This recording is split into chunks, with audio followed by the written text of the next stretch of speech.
need of help, teachers, workers here at the city of Hutchinson, police officers.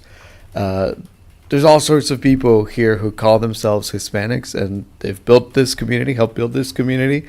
They've been here for a long time. They're here to stay. And we're just proud and honored to celebrate Hispanic heritage in our community. And one of the best ways you can join us in doing that, to celebrate what I always called probably the center point of Hispanic culture is joy. The joy of the Hispanic culture.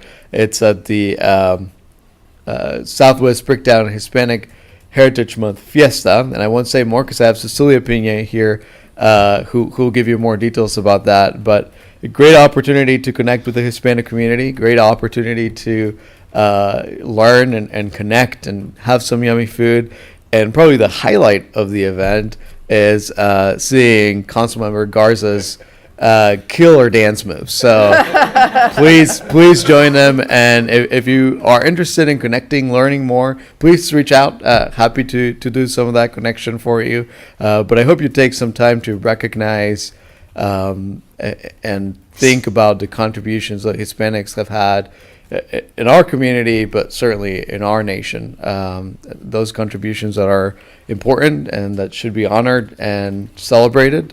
So yeah, join us at Hispanic Heritage Month and maybe go to an authentic Mexican restaurant or nearby our community, some Latin American food too. So join us in that celebration. But I'll have Cecilia Pina from Southwest Bricktown say a few words. Good morning. My name's Cecilia Pina. This is our third fiesta. It's been an annual thing. This year we are being sponsored by Midwest Superstore. It's called Car Dealership. We've had an outstanding pouring of people wanting to be our sponsors, but this year it's Midwest Store. We are going to be having live music. We have a band. I'm not going to try to say the name of it, but it's a live band. We have mariachis coming out. We have inflatables, several things for the children to do. And we got tons and tons of food trucks with Hispanic food. And we just want to be very appreciative of being recognized this year through the proclamation. Hispanic Month this is one of the few events that we get to celebrate our culture. One of them is Cinco de Mayo, and this one is the September 16th, which it was a war, an 11-year war between Spain and Mexico under the leadership of Miguel Hidalgo.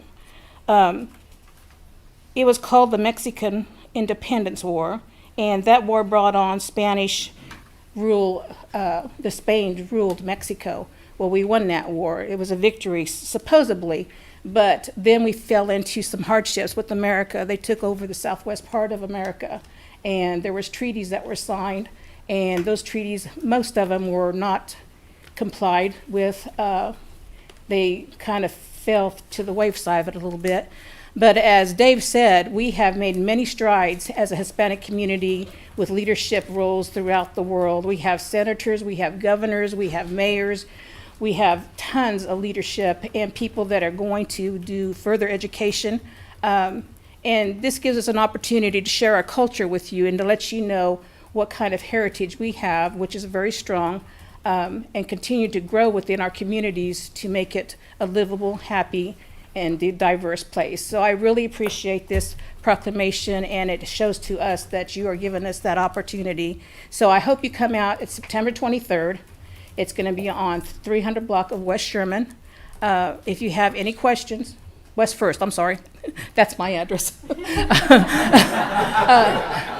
And I didn't even get the number right for that either. But yeah, 300 block of West First. It's from 5:30 until 11 p.m. If you don't enjoy the music, there's tons of people that you can connect with. So please come out and join us, celebrate. And if you have any questions, just hit me up or Adam Stewart of Hutch Rec. Thank you so much. What date? September 23rd. Let's get a yes on mine.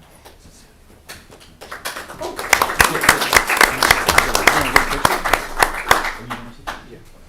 Do a picture real quick. Just make it look official.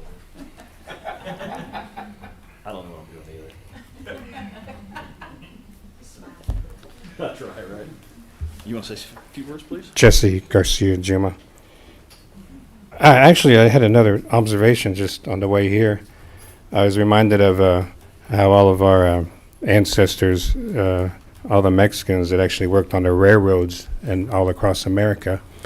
And I was reminded of that because when you look at who's laying down the fiber optic lines for Idea Tech now, you see a bunch of Mexicans out there again. So it's kind of interesting when you think in the past how we kind of helped with you can think of the trains as a communications back then, but then now we're still laying the fiber optic lines today. So, but anyway, I just want to remind you too that this weekend there will be a Vieira Corral band will be playing at the Sand Hills. Their annual scholarship benefit will be at Sand Hills this weekend. I can't remember, but I think it's this Friday night. And then also too, the fair starts this week. I remember having a discussion with Brian and Lamagna out there about how the fair used to have a big Hispanic weekends, with some stuff going on. And then the next thing I know, it pops up that this next Friday is going to be a big Hispanic weekend. So they brought back where there'll be folkloric dancers all through the day at the fairgrounds on next Friday. And then there's a mariachi band playing out at the Tablet Lake around 5:30. And then also for the first time that I remember, on the main stage at the grandstand, there'll be a Spanish band coming to the main stage. They're from Chihuahua, Mexico, also too. So that was very cool of Brian and Lamagna to, actually bring that tradition back. So that's going to be pretty neat to see. And then tonight, if you want to learn Spanish or if you want to learn English as a second language, out at the Grace Bible Church, Josue or Josh is one of the pastors out there, and they're starting tonight free Spanish lessons for the next 11 weeks every Tuesday night, and it's free to the public. So if you want to learn Spanish, you can go start tonight at Grace Bible Church. Starts at 7 p.m. So that's an interesting opportunity too. So join us for all of those too, and thank you. Next item. Item 4C, a proclamation for National Recovery Month. You have someone else join us? Whereas the misuse of alcohol and illicit substances costs our country hundreds of billions of dollars every year, and we also see the devastating costs on quality of life and mortality that even rural America and Kansas is not immune to. And whereas the impacts stretch from families to the workforce, from schools to the medical community, and all feel the effects, and whereas recovery is a process of change through which people improve their health and wellness, build resilience, live self-directed lives, and strive to reach their full potential by better managing health, home, purpose, and community. And whereas the Reno Recovery Collaborative is one of the local resources for recovery and resilience-based services, and whereas that by building a durable network of community partners from the medical and behavioral health sector, social services, law enforcement, persons with lived experience, and Oxford houses, the Reno Recovery Collaborative partners are poised to offer and refer families the means to build resilience, offsetting the effects of ACEs, adverse childhood experiences, and reducing the public cost of substance use disorder. And whereas, as Hutchinson and all of Reno County have been leading the charge in promoting a thriving recovery community by giving support and understanding, instilling in the hearts and minds of our children that there is hope, that all can live a happy and healthy life, and that recovery is possible. Now, therefore, I, John Richardson, Mayor of the City of Hutchinson, Kansas, do hereby proclaim the month of September 2023 shall be known as National Recovery Month. Would you like to say a few words? Sure.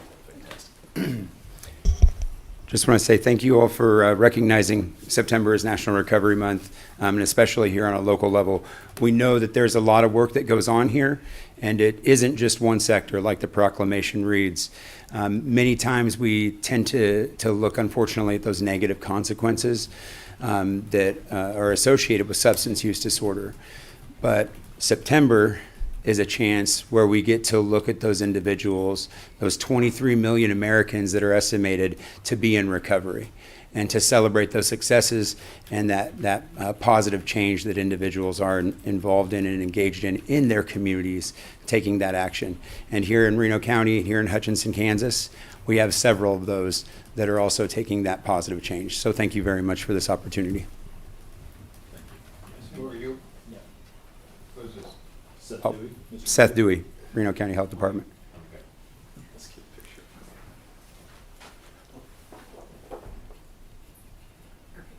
Thank you very much. Appreciate it.